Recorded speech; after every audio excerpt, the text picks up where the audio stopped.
एक छोटे से गांव में एक बहुत ही बूढ़ी और गरीब माँ रहती थी। उसके झुर्रियों भरे चेहरे पर उम्र की थकान साफ झलकती थी। उसका एक बेटा और बहू थे, लेकिन गरीबी और स्वार्थ ने उनके दिल कठोर कर दिए थे। एक दिन उन्होंने उस बूढ़ी माँ से कहा, अब हम तुम्हारा बोझ नहीं उठा सकते, कहीं और जाकर रहो।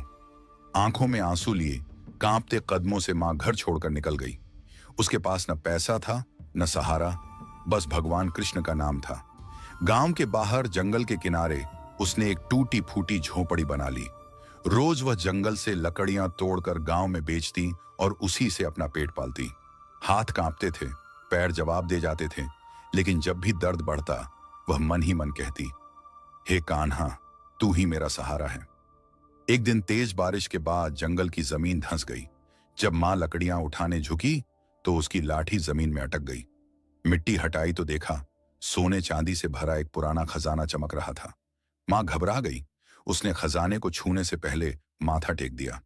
हे कृष्ण, अगर ये मेरी परीक्षा है तो मुझे सही राह दिखाना। उसने खजाना अपने लिए नहीं रखा। उसने गांव के भूखे बच्चों को खाना खिलाया, बीमारों का इलाज करवाया, गरीब बेटियों की शादी में मदद की। खुद वह पहले की तरह ही सादा जीवन जीती रही।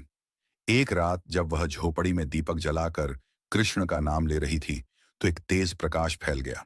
भगवान कृष्ण स्वयं उसके सामने प्रकट हुए, नीले शरीर, मोर पंख और करुण मुस्कान के साथ।